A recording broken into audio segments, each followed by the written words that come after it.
gentlemen, all you wrestling fans out there, it's time to talk about the wrestling with WWE's Clash at the Castle. A quick review for you. And actually, before we even get started with Clash of the Castle, last week was Brooklyn Comic Con. I went to Brooklyn Comic Con, so check out my video from Brooklyn Comic Con, as well as the interview that I did with the great legend Walter Jones, the original Black Power Ranger. But because of that, I didn't get a chance to actually do a review for the NXT Battleground pay-per-view. So I just want to quickly just share my thoughts about the NXT Battleground pay-per-view, and then we'll get into Clash of the Castle. So now, right out the gate, thank God they made the decision to put the belt on Kalani Jordan, because like there was only, out of all the women that was in the match, like it had to have been either Lash Legend or Kalani Jordan. Like those were the two obvious choices. They were trying to like hype up Sol Ruka, and I'm just like, no, it's too soon for Sol Ruka. And the problem that I have with Sol Ruka is it's not so much that she's a one-trick pony, but because she has one really awesome finisher, everybody just automatically assumes she's like one of the greatest wrestlers of all time. And there are a lot of people that are better than her that have been there longer and can put on more of a show. So I was just like, but because she's blonde and because she has the finish, I was like, please don't put the belt on her. But they didn't put the belt on her. They chose Kalani Jordan, who's been grinding her ass off, for like almost a year now. And it is nice to see her represent as the first North American champion. Shout out to Mia Yim Michin for changing her clothes, because the stuff that she's wearing now looks way better than the stuff that she's been wearing. And to all the people out there that constantly say that Ricochet is winning in life because he's engaged to Samantha Irvin, I agree with you 100%, but let's not act like Melo ain't out here winning either, because Carmelo Hayes is actually with Kalani Jordan, and as the man says, I guess when he shoots, he damn sure don't miss. So, but kudos to Kalani Jordan, and she's actually wrestling Michin in her first title defense on NXT this coming Tuesday, which obviously she's gonna win. But like I said, but she'll have a good match with Mia Yim. So I'm looking forward to the Kalani Jordan title run, because like I said, I was a fan of her since she first showed up, and like I just want to see like her like elevate that belt, to higher ground. My boy Obafemi, like it's getting to the thing with Obafemi. It's getting to the point now where you have to put him in triple threat matches because he's slaughtering everybody in one-on-one situations. This man is an absolute beast.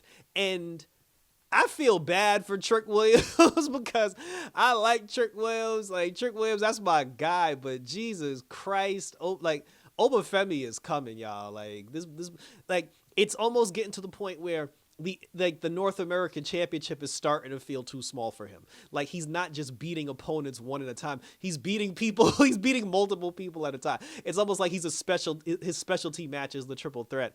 And I think like because they're doing the crossover between NXT and TNA, let Moose show up. Let Moose and Obafemi have a fight. I'm actually looking forward to that. But Obafemi, he wrestled in a triple threat. I forgot who he fought at this point, but basically he defended the belt in a triple threat match and he won. So Obafemi still your North American champion. And then Roxanne Perez, she wrestled Jordynne Grace for the NXT Women's Championship. And that had more interference than not, because Tatum Paxley was there, like Ash by Elegance, the artist formerly known as Dana Brooke, like she was there. A lot of distractions happened. And due to distractions, Roxanne actually got the cheap victory. She got the roll-up pin or the pop rocks or whatever. She got that on Jordynne Grace. She actually pinned the TNA champion. So now TNA has to get their lick back on that. And I actually saw at the TNA pay-per-view, Tatum Paxley answered Jordynne Grace's open challenge, and I believe obviously Jordynne Grace won that one. They're not gonna let Tatum Paxley win the TNA Knockouts World Heavyweight Championship. So that was like a good little back and forth. And then after the match was over, when Roxanne Perez was doing an interview talking about her accomplishments of winning the championship, CM Punk showed up and was just like, hey, you won by cheating, you're better than that. And then she basically told him to fuck off and she left. So that was pretty cool. Honestly, I didn't care about the tag team match. I really didn't. The Good Brothers lost, so I was actually surprised. I thought they were going to win, but honestly, I really didn't care about that. The Lola Vice defeated Shayna Baszler in the Battleground match, which I thought was cool. And then interesting enough, because when Shayna Baszler and Lola Vice were a tag team, Shayna kept telling her before every match, she was like, hey, stop the dancing. Let's take this serious. And then she's like, no, that's what I do. I dance. She was like, I dance and I kick your ass. But I noticed when she showed up for the underground match to fight Shayna Baszler, she wasn't dancing. Like, she was super serious. And due to some interference, they fought a lot on the outside. And then there was a moment where she threw Shayna Baszler's head into the steps. And then when Shayna Baszler hit her head on the steps, she was kind of out of it for a little bit. And then Lola Vice got her in the ring and knocked her out with a back fist. And then she started dancing. So so that was it. Lola Vice, they're propping up, they dropped the ball with Lola Vice when it came to the breakout tournament thing, and it looks like, I hope they don't feed Kalani Jordan to Lola Vice eventually. She should go after Roxanne Perez, and they did have a segment like that on NXT where 5 girls showed up to challenge Roxanne Perez for the title. So I'm definitely looking forward to that. But kudos to Lola Vice, who actually got the victory over Shayna Baszler. And then finally in the championship match, it was Ethan Page versus Trick Willie. And come on, it was crazy because we knew Trick Williams was gonna win. But at the same time, it was just this is Ethan Page's first match. But his very first match was a heavyweight championship match on a pay-per-view in the main event. So for him to lose that match actually to me wasn't that big a deal because he lost on the brightest stage of all time. But my man Trick Willie, I want to see Moose show up in NXT, but I don't want him to fight Trick Williams because Moose is gonna kill Trick Williams. I'd rather he fight Oba Femi. But like I said, kudos to my man Trick Willie, who's still the NXT Heavyweight Championship. And that was the NXT Battleground pay-per-view. I actually give it a 9. I thought it was a very good pay-per-view. I greatly enjoyed it. So definitely check that out on the Peacock when you get the chance. So now on to Clash at the Castle. No pre-show match. The pay-per-view started with the I Quit match with Cody Rhodes and AJ Styles. You don't want none. I'm actually starting to like his theme music. In the beginning, I hated his theme music, but then I actually sat down and listened to it, and I'm I don't I'm 50-50 on him saying you don't want none at the beginning of it, because if you're gonna say that, you should have just kept the original song. But I am starting to come around on the song. And the person who does his current theme music, is that the same person who also did the Street Profits? We want the smoke. We want the smoke. It sounds like the same person. So let me know in the comment section if it's the same person. But anyway, so AJ Styles versus Cody Rhodes I Quit match. And because they're in Drew McIntyre's home country of Scotland, and because they were the main event, because he is the world, Priest is the world heavyweight champion. So if you're going to defend the world heavyweight championship across the world, it makes sense for you to be. See, that should be the thing. If they're going to do 6 pay-per-views overseas and 6 pay-per-views in the United States, Cody Rhodes should main event the United States pay-per-views, and the world heavyweight champion should main event the overseas pay-per-views. But anyway, because Drew McIntyre was, the hero of Scotland and he was the hometown boy, Cody and Styles ended up opening the show. And it was very physical. They beat the crap out of each other. Mama Rhodes got involved. She even slapped AJ Styles when he poked her on the chest. In the end, Cody, the whole thing with Cody is he just this squeaky clean baby face with the suit and tie and the $1 million smile kissing babies? Or can he actually tap in, to that rough and tough exterior? Can he actually get down and dirty? I guess he could, because he handcuffed AJ Styles to the ropes and basically beat the shit out of him. And then right before he was about to throw the steps at him, that's when AJ Styles said, I quit. So and then Cody threw the steps at him anyway. So so Cody Rhodes wins the match. And then when the match was over, he was celebrating in the back, and then Solo Sikoa just showed up and just stood next to him. So there's your SummerSlam match. And then after Solo Sikoa stood next to him, Cody Rhodes and Solo ended up fighting, and then the Tongas showed up, and then Orton showed up, and Kevin Owens showed up. And why is not Kevin Owens, why is Randy Orton in his wrestling gear? There was no pre-show. Did he have a dark match or something? Why would you fly all the way to Scotland and put on your wrestling gear just to run out in the hallway and beat up the Tongas? I was just he could have had on sweats and a t-shirt. That's all I was saying.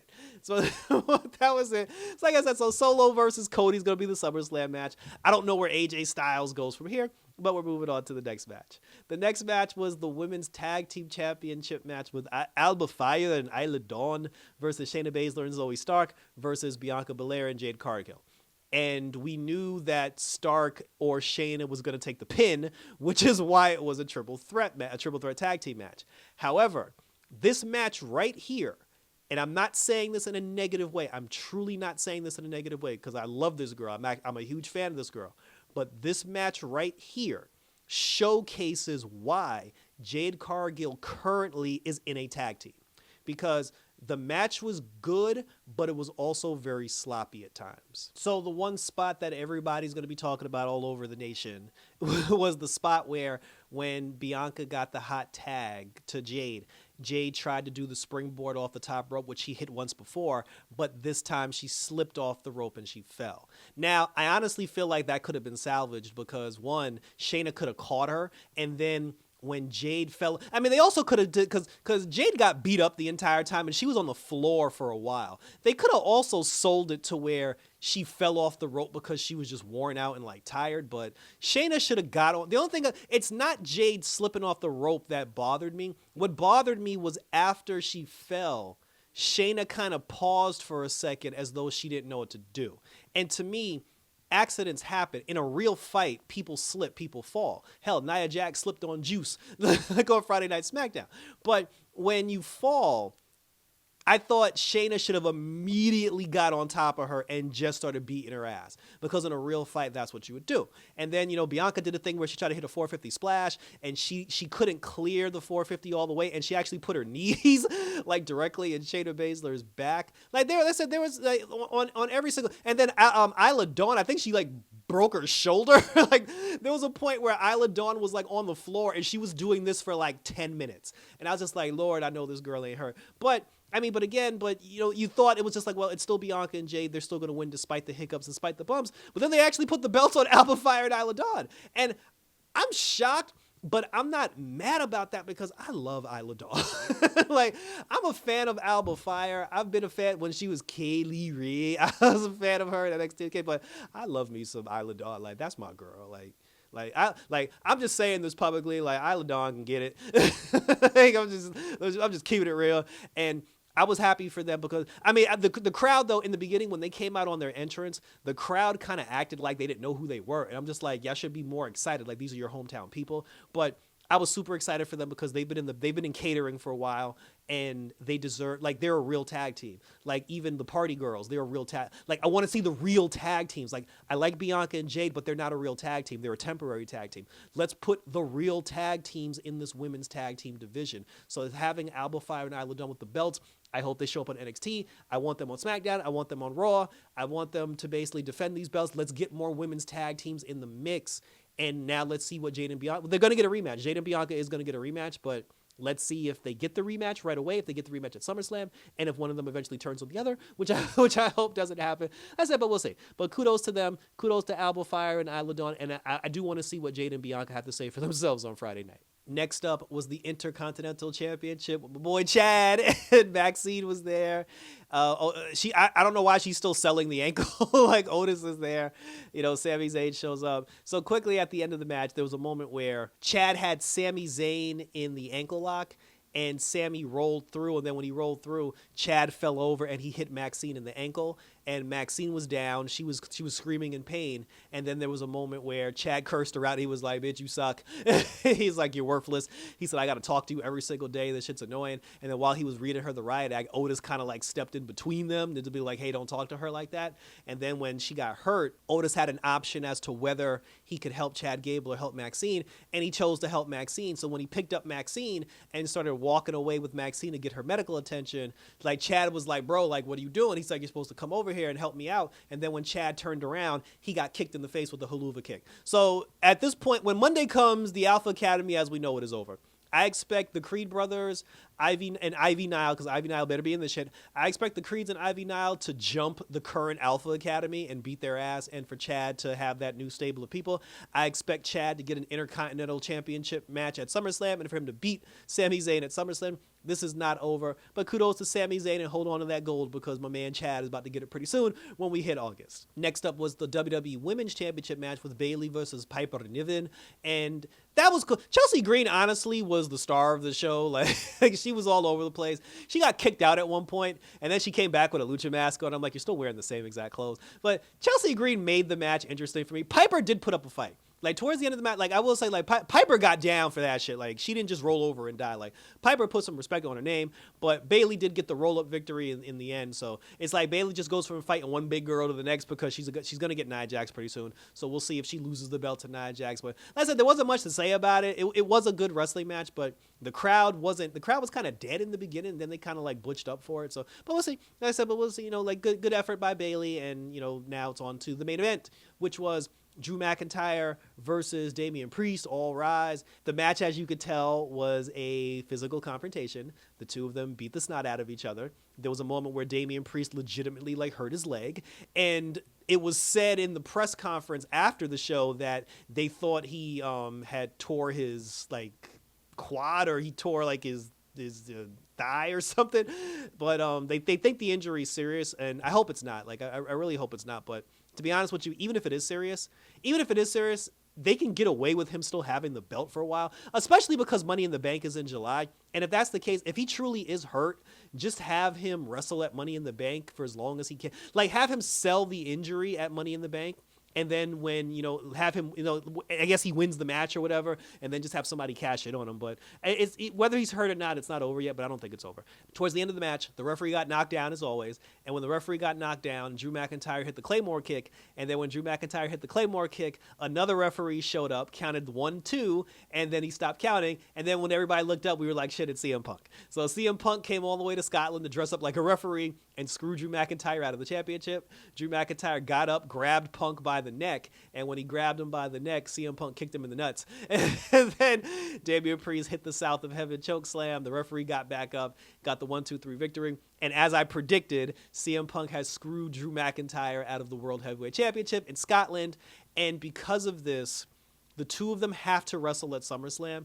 And if I'm being 100% honest, based on how their entire rivalry has gone so far, with CM Punk screwing him over every single chance he gets, when the two of them finally wrestle at SummerSlam, Drew McIntyre has to win that match. Even if he cheats, Drew McIntyre has to, because if Drew McIntyre doesn't win, if the two of them have a trilogy and CM Punk wins the last 2 matches, fine. But for everything Punk put him through up until this point, Drew McIntyre looks like the biggest ass if he doesn't win that SummerSlam match. So that's my prediction. That was how the show ended, and thank you for tuning in. Again, in the post show, like Triple H, you know, he talked about, you know, like a lot of the wrestlers and everything. And then CM Punk had mentioned that he's going to go see his doctor to see if he'll get cleared. So he should be medically cleared soon. The next pay-per-view coming up is July. It's Money in the Bank. But share your questions, comments, and concerns. What did you think about Clash of the Castle? I give Clash of the Castle an 8 because, like, I give it an 8 because it was a solid 7. But the fact that Isla Dawn and Alba Fire got the women's tag titles, like, elevated it to an 8 for me because I didn't think that was the belt that was going to change hands. I thought, if anything, the IC title would have changed hands. But like I said, it's definitely a good pay-per-view. It was great wrestling. Check it out. I kind of wish Triple H would maybe bump up the matches to 6, but, you know, the 5 format is working. At least give us a pre-show. But like I said, share your questions down below, and we will continue to talk about it. So check me out on social media. As always, guys, check me out on YouTube, TikTok, X, and or Twitter. And leave your questions, comments, what you thought about the wrestling here at Clash of the Castle. And we'll roll on for some more wrestling as more stuff comes out. And check out my other reviews on my YouTube channel, especially my adventures with Superman. So that was it, guys. So thanks for tuning in for some wrestling action at Clash of the Castle. Take care of me, mateys. And without this, yes!